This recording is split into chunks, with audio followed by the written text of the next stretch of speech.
conhece as vereadoras e os vereadores do Parlamento Municipal de Santa Maria? Agora, no canal 18.2 da TV Aberta, aqui na TV Câmara, você acompanha o programa Mandato em Pauta. Esse é um espaço para você conhecer um pouco mais sobre o trabalho dos vereadores e das vereadoras aqui do Parlamento Municipal. Neste programa, estamos recebendo a vereadora Ellen Cabral, do PT. Ela que está em seu segundo mandato e também é líder da oposição aqui na Câmara de Vereadores. Vereadora, é um prazer recebê-la aqui na TV Câmara. Muito obrigada por ter aceito o nosso convite. Eu que agradeço, Camila, e já parabenizo, todos os servidores e servidoras da TV Câmara. Vocês desempenham um papel fundamental na democratização do Poder Legislativo para a cidade de Santa Maria. Nós agradecemos o reconhecimento, vereadora, e eu quero começar com uma questão mais abrangente sobre a sua experiência parlamentar. Então, a senhora começa aqui no Parlamento Municipal em 2009 e agora, em 2025, está se desempenhando o seu terceiro mandato. No meio desse tempo aí, teve um hiato, que a senhora foi suplente, Então, conte um pouquinho sobre essa experiência e a diferença da parlamentar que entrou lá em 2009 para parlamentar de 2025. Camila, eu considero sempre 2 mandatos e meio, porque eu entrei como titular em 2009, inclusive eu fui, na época, a mulher mais votada de Santa Maria, e fui também a mais votada do Partido dos Trabalhadores e das Trabalhadoras. Eu entro, então, no mandato já como líder da oposição na época do governo Schirmer.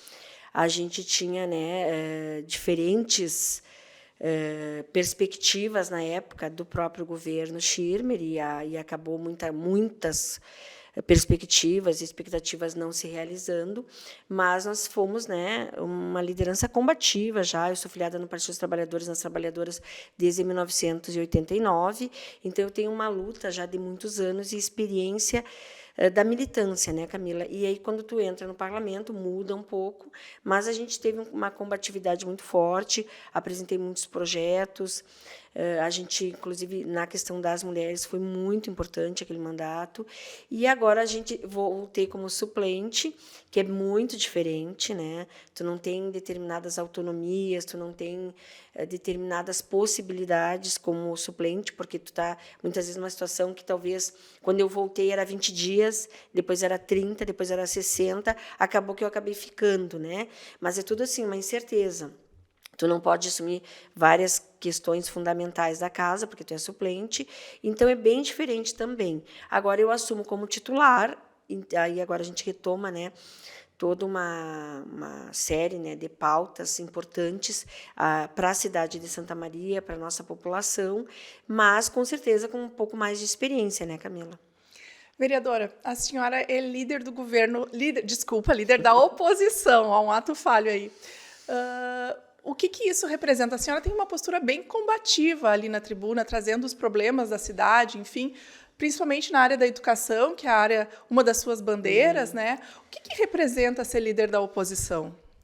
Camila, eu sempre aprendi na política, aprendi com o presidente Lula, com o deputado Pimenta, que na política tu tem que ter lado e que é inegociável, tu defender o povo, tu defender a população de Santa Maria.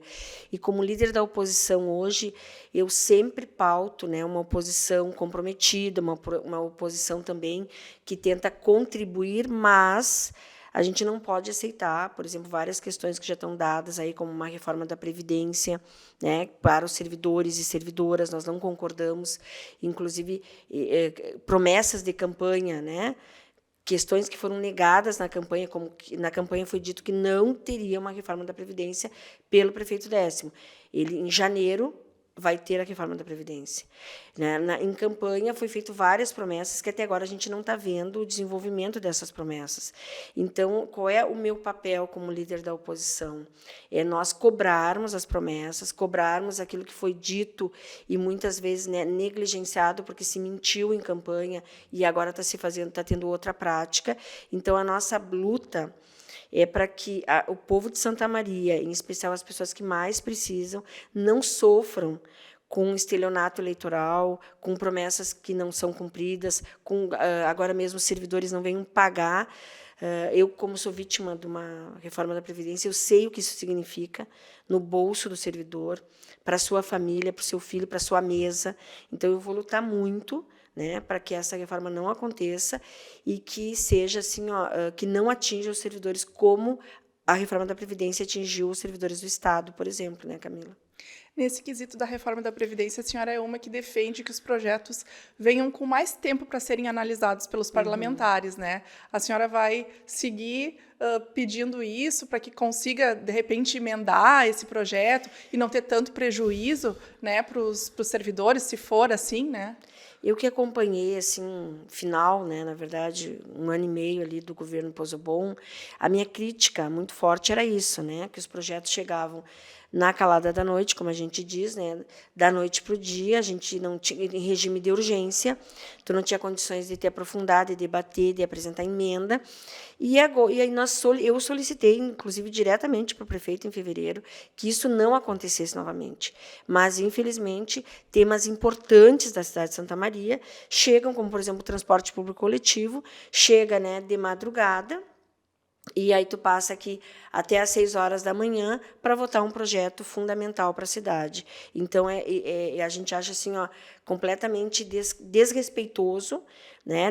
É um poder executivo que ainda não enxerga o poder legislativo como deveria, né? Não praticamente acha que aqui é uma extensão da prefeitura e que pode ser feito o que bem entender, e não é. Aqui é um poder legislativo e a gente não aceita muito essa falta de desrespeito, né, Camila? Vereadora, eu quero, antes da gente entrar nessa questão do transporte público, que é uma pauta que a senhora defende muito, eu quero voltar para as suas manifestações na tribuna sobre a sua postura de trazer temas também nacionais. Então, a senhora defende muito o presidente Lula, enfim. Qual a importância para a senhora de trazer temas do âmbito nacional para o local aqui, né? Porque nós estamos numa Câmara Municipal. Na verdade, né, Camila, a gente tem uma relação muito estreita com o presidente Lula, com o deputado Pimenta, e todas as vezes que Santa Maria desenvolveu, cresceu em termos, né, de projetos, de políticas públicas e de obras, foi muito com o apoio, com o aporte do governo federal. O deputado Pimenta é o deputado que mais verbas na história de Santa Maria trouxe para a nossa cidade. Então, a gente tem essa relação muito forte e a gente defende, né, o princípio básico da política, que é contribuir e ajudar para melhorar a vida das pessoas, em especial aquelas que mais precisam. Então, a gente tem essa defesa intransigente, né, e tudo que for para o bem do nosso povo, a gente vai estar defendendo. Então, muitas vezes a gente acha que tem muita mentira, muita fake news, né? Tem vereadores da situação que eles acabam trazendo, né? Muitas vezes a gente vê nas redes sociais que, infelizmente, ainda não tem, né, é uma terra de ninguém, muitas vezes, e aí muitas mentiras que se dizem nas redes se vêm para a tribuna também repetir essas mentiras, e a gente não aceita, a gente sempre faz o contraponto, a gente traz a verdade, a gente traz, né, de fato, os fatos como eles são, e não como querem, né, que seja. Então, essa é uma das defesas nossas, né, Camila? Vereadora, a senhora tem uma pauta muito voltada para o direito das mulheres e também ao combate da violência de gênero. Eu vou ler alguns dos seus projetos aqui para o telespectador ficar por dentro. Então, tem um projeto que cria o selo Empresa Amiga da Mulher no município, que ela trata da inclusão de profissionais mulheres vítimas de violência doméstica. Temos o projeto sobre a preferência das vagas às mulheres vítimas de violência doméstica e familiar em cursos de qualificação oferecidos gratuitamente pelo município. Também temos projeto que dispõe sobre o protocolo de segurança e sistema no transporte coletivo, né? Então, também é um lugar hostil para nós mulheres, infelizmente. Esses projetos, eles vêm tentar minimizar, né, amenizar os impactos das violências sofridas por nós mulheres, ainda que sofremos por apenas sermos mulheres? Camila, tu sabe que eu apresentei assim, outros projetos importantes e que, infelizmente, né, eu às vezes não entendo muito por que em outros municípios são aprovados e Santa Maria não. Então, que inclusive não estão aqui, né, colocados, mas que a gente apresentou também, infelizmente não deu. Mas, lá em 2009, por exemplo, eu apresentei a Semana da Não Violência contra a Mulher. Nós fizemos a primeira marcha municipal em Santa Maria, em 2010, onde a gente reuniu quase 1.000 mulheres na cidade de Santa Maria, da Gare até o centro. Infelizmente, Camila, hoje, né, a gente ainda tem números assim assustadores. A gente viu agora, nos últimos dados de 2024, que a violência ela não diminuiu, a violência, inclusive, ela aumentou, né? Que os abusos contra criança e adolescente, que os estupros, que as gravidezes, né? Gravidez de 10 a 14 anos não é uma gravidez, é fruto de um estupro, né? Então, e geralmente dentro da família, e que essa violência contra a mulher, ela 90% é dentro de casa. É a violência doméstica, né? E que ela aumentou. Então, a gente vê que quantos anos a gente luta, né? Quantos anos a gente tem os movimentos e que ainda a gente precisa fazer muito, né? Para que a gente possa estar minimizando. Mas a gente tenta, né, Camila, com esses projetos, contribuir. A maioria dos meus projetos são, na verdade, provocações, né, de grupos, de movimentos. Esse do transporte, né, eu sou professora pública estadual, eu trabalho no Coronel Pilar, trabalho tanto pela parte da manhã quanto pela parte da noite, trabalho com os terceiros anos do ensino médio, trabalho com meninas, com jovens, e elas me relatam muito isso, né, que no transporte sempre tem um agressor, um abusador, né, um criminoso, né, que tenta, né, ou passar a mão na perna, ou até, né, em outras partes, que se encosta, que se roça. Então, se o transporte está lotado, é pior. Então, a gente pensou nesse protocolo para tentar assim, ó, dar mais liberdade para as mulheres e proteger principalmente as meninas, né? O selo para as empresas que contratarem mulheres vítimas também em situação de vulnerabilidade e violência, é também uma forma de tentar ajudar as mulheres, porque muitas, e na verdade a grande maioria, que não consegue sair de um ciclo de violência porque ela não tem como se manter, não tem para onde ir, não tem onde morar, não tem como dar comida para os filhos. Então, entre um filho passar fome e ela continuar apanhando, ela continua apanhando. Então, a empresa que contratar mulheres que tenham medidas protetivas ou que tenham, né, estejam nessa situação, ganharia, então, o selo, né, Amigo da Mulher. E o outro projeto é também as vagas, né, nos cursos técnicos. Por quê? Porque, como eu te disse, se a mulher ela estudar, né, se ela conseguir fazer um curso técnico, ter a sua profissão, ter o seu dinheiro, é uma forma dela sair do ciclo de violência. Que, infelizmente, a questão financeira, a questão econômica, ela é predominante para as mulheres não conseguirem sair do ciclo de violência, né, Camila? Então, a autonomia financeira é essencial, né, para que a mulher consiga sair desse âmbito. E eu acho que é bom ressaltar que aqui a gente não fala só de violência física, né? Temos outras tantas, como patrimonial, como violência psicológica, que eu acho que é a mais frequente, né? E a senhora participou de uma campanha, já faz alguns anos, do Não é Não também, né? Então, assim, é tão simples. Quando a gente diz não, é não. E tu sabe, Camila, que eu tenho... no Carnaval, né, eu sempre tenho essa campanha muito forte. Este ano eu fiz novamente. Então, eu iniciei o meu mandato com a campanha do Não é Não, onde a gente andou, e ela culminou no 8 de março, então já culminou no mês da mulher. Aí a gente terminou a campanha do Não é Não e já começou a campanha pela vida das mulheres, que é outra campanha que eu tenho, e que eu comecei lá em 2009, e para te ver assim que eu nunca parei. Independente de eu estar no parlamento ou não, a campanha pela vida das mulheres é uma campanha que eu faço palestras nas escolas e nas comunidades. Então, eu tenho um núcleo de mulheres, eu tenho um núcleo lá na Vila Schirmer, que é desde 2009. É desde que eu iniciei aqui, a gente tem um núcleo onde a gente faz, né, de 2 em 2 meses as nossas reuniões e continua. E agora, com o mandato, tu fortalece mais a campanha, né? Então, a gente já andou, em fevereiro fizemos a do Não é Não, aí em março ali a gente já fez pela vida das mulheres, a gente faz as palestras nas escolas, e depois em maio, que é uma lei, outra lei de minha autoria de 2023, que é o Maio Laranja, onde a gente também, né, fez uma abertura bonita aqui na casa, e que é o 18 de maio, e depois a gente fez nas escolas, nessa campanha do Maio Laranja, que é o mês de combate à violência e exploração sexual de crianças e adolescentes.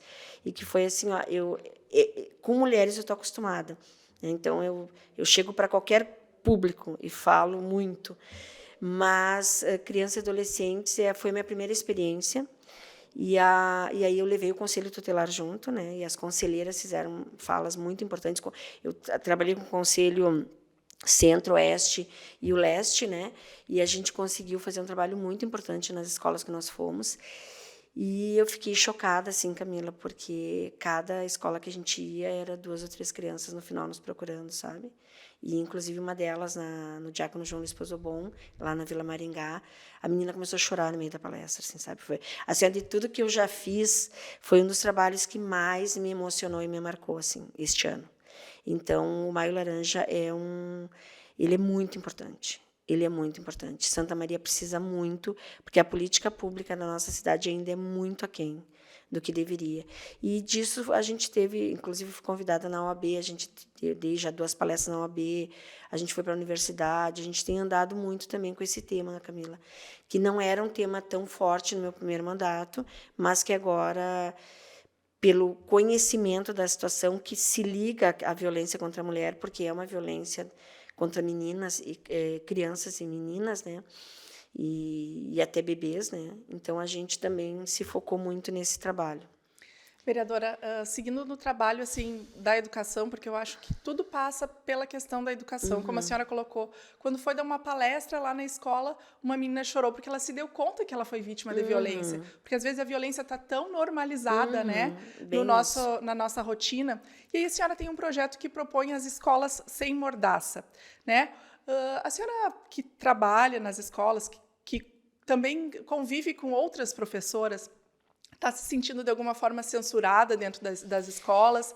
Também temos, né, acho que a questão da informação passa pela educação sexual, né, que é saber, não, aqui não pode tocar, isso aqui é íntimo. Enfim, educação sexual não é sexo, né, é muito diferente. Então, é nesse nível assim que a senhora propõe essa escola sem mordaça?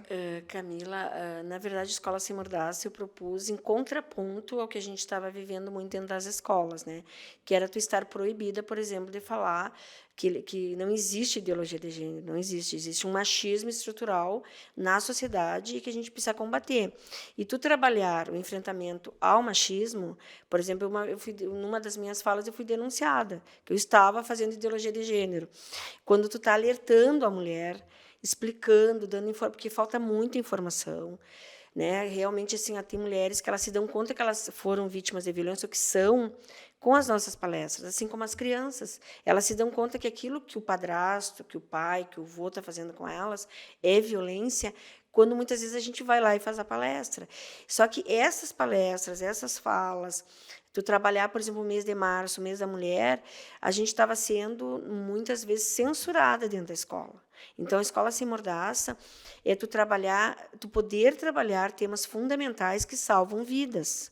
A questão sexual ela é fundamental, a educação sexual ela é fundamental, para que a criança... Eu tenho um outro projeto importante, Camila, que é a erradicação da pobreza menstrual, né? Que a gente tenha o dia 28 de maio, é o Dia Mundial de combate à pobreza, à erradicação da pobreza menstrual, e a gente trouxe, então, o Dia Municipal, dia 28 de maio, em Santa Maria, e propôs o programa da erradicação da pobreza menstrual. Por quê? Porque as meninas ainda é um tabu na escola.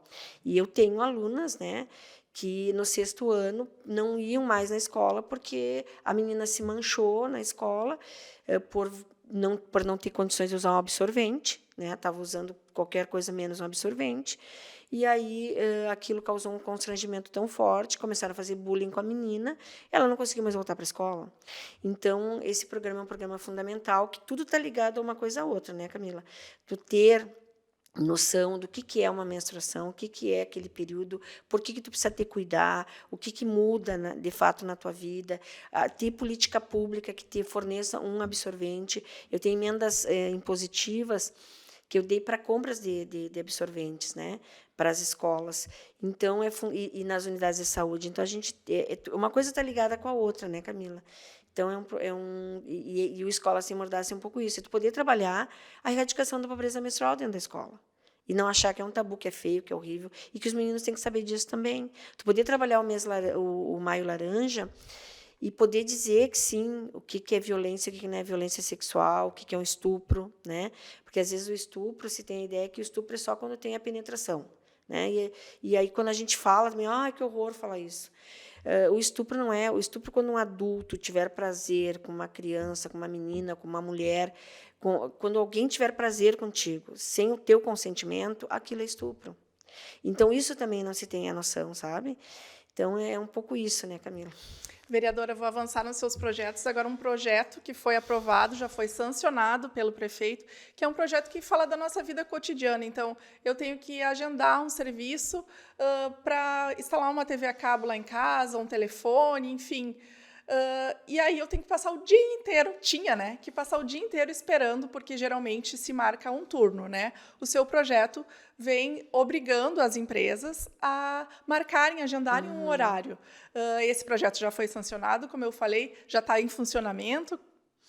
Camila, eu recebi denúncias, né, de trabalhadoras, mulheres, que, em função deu problema na internet, elas ligaram para a operadora, aí a operadora disse, olha, o horário de atendimento na sua residência é quinta-feira, das 2 às 5. Aí essas mulheres, no caso, né, a mulher ficou a tarde toda e o técnico não foi. Aí ela perdeu uma tarde de trabalho, né? Aí ela teve que fazer a solicitação novamente, foi marcado para uma segunda. Então, em função disso, a gente apresentou o projeto e a gente espera, né, que tenha contribuído muito. Então, agora, o que a operadora é obrigada? Tu liga para a operadora e tu diz o dia e o horário que tu pode, porque o turno é o problema também. Vai ser das 8 ao meio-dia, só que aí tu fica a manhã inteira, ou o técnico não vai, ou quando vai, por muitos relatos, chega lá 11h30 da manhã, que tu perdeu a manhã inteira, e nem todo o patrão, nem todo a empresa vai entender, né? Por exemplo, na escola mesmo, se tu não for, tu vai ter falta, né? E tu vai ser descontado. Então, qualquer empresa, né? Se tu não for, tu vai ter falta, ou tu negocia com o teu patrão, e dependendo da profissão, a trabalhadora doméstica, quando é fixo o trabalho, se ela não for, não tem muita conversa, né, Camila? Então, tu pode perder até o emprego. Então, a ideia foi essa, e principalmente as mulheres, chefes de família, né, que a grande maioria não tem nem onde deixar os filhos, leva para a escola e vai trabalhar. Aí, se tiver que ficar, não tem como a criança, por exemplo, ficar um menor, né? Então tem que ter um adulto. E aí, então tem que ser, então é bem complicado, né, Camila? Vereadora, vamos avançando, chegamos na Corsã. A senhora foi presidente de uma comissão, nessa legislatura foi relatora da CPI da Corsã, né?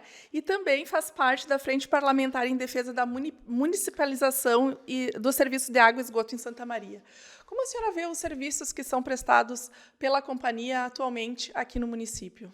Camila, eu, na verdade, como eu apresentei a CPI, eu era suplente, eu fui relatora, não pude ser presidenta da comissão em 2023. E aí, agora, foi apresentada a nova CPI, né, pelo vereador Tobias, e eu fiquei de relatora, que, infelizmente, né, a gente... Inclusive, eu estou entrando com uma notícia de fato no Ministério Público, a gente não concorda com o que aconteceu. A gente, analisando, né, principalmente o contrato que foi assinado, nós tínhamos o melhor contrato de Santa Maria em 2018, e dos 300, né, e poucos municípios. Foi assinado um aditivo pelo prefeito Jorge Pozobon em 16 de dezembro, mesmo a Câmara dizendo que não era para assinar, ele assinou. E, em 2024, em 1º de abril, foi assinado um outro contrato, um aditivo, cheio de ilegalidades, que, por exemplo, só para te ter uma ideia, Santa Maria recebia 6% do faturamento anual da Corsã, que dava em torno, né, de, hoje, 7 milhões, 8 milhões, 12 milhões, seria mais ou menos isso. E ia para o Fundo Pró-Saneamento. O Fundo Pró-Saneamento, na calamidade, ele foi o que salvou a cidade de Santa Maria. O que Jorge Pozzobon assina em 1º de abril de 2024 tira esse valor de 6%, tira do fundo para o saneamento, coloca para um caixa livre e taxa em 7 milhões. Então, ficou 7 milhões agora, não é mais 6%, e para o caixa livre da prefeitura. A gente fez um cálculo, Santa Maria, e o contrato é até 2062, e a cobrança para a Corsã seria até a Corsã Egea, né, até 2052. Seria 10 anos, então, essa empresa não precisaria mais pagar a Santa Maria, e o prejuízo para nós vai ser de mais ou menos 300 milhões de reais. Agora foi feito um empréstimo de 200 milhões. E aí o prefeito abre mão de 300 milhões de reais para receber da Corsã. Aí o pior, vai para um caixa livre, que tu não sabe o que vai acontecer. E em 2024, a prefeitura recebe em maio 5 milhões, e aí em 2024 foi 10 milhões, e na véspera da eleição mais 5 milhões. Então, a gente não concorda com uma série de cláusulas ilegais que dão total autonomia para... Na verdade, tentando, né, resumir, quando era Corsã Pública, nós tínhamos um contrato que favorecia a população, fazia cobranças à Corsã Pública, tinha uma fiscalização de verdade na prefeitura. Com a Corsã Egea, tanto Jorge Pozzobon quanto o 10º, eles assinam contratos que favorecem a empresa privada e não a população de Santa Maria. Que Santa Maria perde, no primeiro aditivo, 16 de dezembro de 2021, 200 milhões de reais. E em 1º de abril de 2024, 300 milhões de reais. Santa Maria perde 500 milhões de reais, favorecendo a empresa privada. Isso é um escândalo. Isso é um absurdo. E talvez essas investigações, e isso que nós estávamos concluindo, é que tenha feito com que a nossa CPI tenha sido extinta. Por isso que a gente está recorrendo, né, para o Ministério Público, nós não aceitamos. A Corsã Egea tem sido predadora do povo de Santa Maria, uma indústria de multas, tem várias irregularidades e ilegalidades, mas o contrato, a própria GERG já apontou a grande maioria das cláusulas como ilegais, porque favorecem a empresa privada. Então, nós não entendemos como que um prefeito, né, tanto Jorge Pozzobon quanto o 10º, aceitam, né, a empresa privada desmantela a superintendência de fiscalização. Quando era pública, essa superintendência funcionava. Privada, desmantelaram, deixaram apenas um engenheiro que não tem como fiscalizar a cidade inteira. Então, aí agora, há pouco, a gente vê, convocamos, inclusive eu convoquei a própria presidenta da Corsã Egea, Samanta, a vir depor na CPI, não apareceu, não vieram, e usaram vários artifícios, né? Aí agora a gente viu uma inauguração de uma loja nova aqui uma nova loja da Corsã. A gente vê ali, né, a presidenta Samanta da Corsã Egea, o prefeito Jorge Pozzobon, o presidente dessa CPI, que para mim é uma CPI, né, chapa branca do governo. Aí esse era uma festa, né? Então, como é que um poder que tem que fiscalizar se reúne desta forma, tu entende? Então, a gente acha assim, vários problemas, nós não aceitamos essa mistura, sabe? Fiscal é fiscal, né? A empresa é empresa, cada um tem a sua função, e nós, né, o que eu iria apontar no relatório final é o rompimento deste contrato. Por isso, então, a municipalização da água, né? Rompimento deste contrato ilegal que prejudica Santa Maria com essa empresa que, na verdade, ela tem sido, como eu disse, predadora do povo de Santa Mariense e uma indústria de multas na cidade. Vereadora, a senhora colocou que a CPI foi extinta, né, e foi mesmo, mas a senhora pretende continuar fiscalizando esses serviços independente da sua CPI retomar, enfim? Camila, eu vou agora apresentar, né, a gente montou, já está em quase 80 páginas, a nossa notícia de fato para o Ministério Público, e nós vamos continuar, né, Camila? Eu vou, inclusive, vários fatos, eu vou trazer para a tribuna, né, vou mostrar no telão, vou provar determinadas ilegalidades e irregularidades, e estou apresentando para o Ministério Público também, mas cotidianamente a gente tem fiscalizado muito, os problemas não amenizaram, não diminuíram, as pessoas têm sofrido, né? Em especial pessoas, o baixa renda na cidade, desde que essa empresa privada começou, simplesmente foram retirados baixa renda. Aí agora a gente tem lutado, né, para voltar aos baixa renda, que não é possível pessoas que moram hoje no Dom Ivo Lochaiser ter dívidas de 5 mil, de 12 mil, de 21 mil com a Corsã. Não vão pagar, né, Camila? O que vai acontecer? Daqui a pouquinho as pessoas estão entregando a sua casa para poder pagar uma dívida com a Corsã. Eu estive na Canário, só para te ter uma ideia, a Canário praticamente, né, quase toda ela, aluguel social, 1 ano, e agora foi feita a compra assistida pelo governo federal, já estão até nos seus apartamentos. Eu chego numa casa, até fotografei, as contas na residência, assim, no portão, aí fotografei porque a conta está em 1.100 e não sei quanto. Só que a casa está fechada desde junho de 2024. Como que tem essa conta? Como é que esse hidrômetro funciona? Como é que ele gira? Se está fechada a casa, as pessoas não estão morando lá há mais de 1 ano e tem uma conta de 1.128. Então, assim, alguma coisa está errada, tu entende? Não é possível. Não é possível. Vereadora, nosso tempo já esgotou, mas como eu anunciei que a senhora ia falar sobre o transporte público, acho que cabe uma palavrinha bem breve, né? A senhora é presidenta da Comissão de Políticas Públicas, Assuntos Regionais e Distritais e também faz parte de outras frentes de trabalho que tratam sobre a questão do transporte público, inclusive da questão da tarifa zero. Como a tarifa zero ela é viável, ela seria viável aqui para o município? Camila, o tempo vai ser muito curto, né? Mas eu tenho questionado muito o modelo de subsídio do município de Santa Maria. Hoje, o subsídio que é dinheiro público, que vai para o transporte público coletivo, ele favorece as empresas e não os trabalhadores. Os trabalhadores não recebem praticamente nada e os empresários acabam recebendo. Eu sempre dou um exemplo. Por exemplo, o próprio prefeito. O prefeito tem uma empresa, tá? O 10º, que tem mais ou menos uns 40 trabalhadores e trabalhadoras. Eu não sei se ele paga o Vale Transporte para todos, mas se ele paga para os 40, ele ganha, em média, mais ou menos uns 24 mil por ano de subsídio, de dinheiro público. Então, se tu for analisar 4 anos, né, o tempo que já tem o subsídio na cidade, se tu fizer esse cálculo, ele recebeu quase 100 mil reais de dinheiro público. E se tu for ver o trabalhador não recebe porque ele desconta 6% já, e aí então ele não acrescenta nada para ele.